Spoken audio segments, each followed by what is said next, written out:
বিশাল জলাশয়ে সবুজ পাতার আড়াল থেকে পানি ফল তুলতে ব্যস্ত চাষিরা। কেউ আবার ব্যস্ত সময় পার করছেন সংগ্রহ করা ফল বস্তা ভর্তি করতে। এ চিত্র জামালপুরের দেওয়ানগঞ্জের রেলওয়ে স্টেশনের পেছনের বিলের। প্রতি বছরই বোরো ধান কাটার পর খাল, বিল, ডোবা এবং পতিত জমিতে পানি ফল চাষ করেন কৃষকরা। এই চাষে প্রতি বিঘা জমিতে খরচ হয় ৮ থেকে ১০,০০০ টাকা।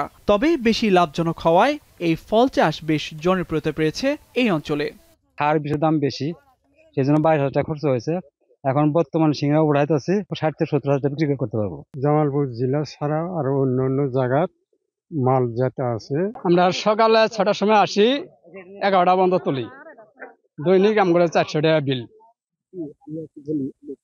প্রতিদিন বিল থেকে কৃষকদের কাছ থেকে পানি ফল সংগ্রহ করে নিয়ে যায় ব্যবসায়ীরা। তারা বলছেন প্রতি কেজি পাকা পানি ফল ৪০ থেকে ৪৫ টাকা এবং কাঁচা পানি ফল ১৫ থেকে ২০ টাকা কেজি দরে সংগ্রহ করছেন।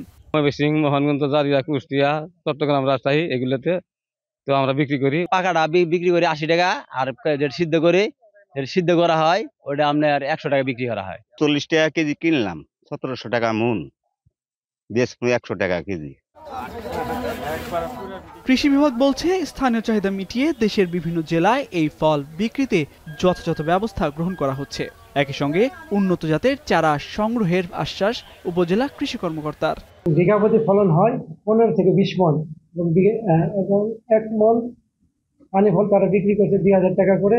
কৃষক খুবই আশাবাদী। এই পানি ফল নিয়ে আমরা কৃষকদের পাশে থেকে প্রয়োজনীয় পরামর্শ দিচ্ছি। দেওয়ানগঞ্জ উপজেলায় চলতি বছরে ৪৫ হেক্টর পতিত জমিতে পানি ফলের চাষ হয়েছে। এই ফল চাষ বাড়ানোর জন্য প্রয়োজনীয় পদক্ষেপ নেয়ার দাবি চাষিদের। এখন জামালপুর।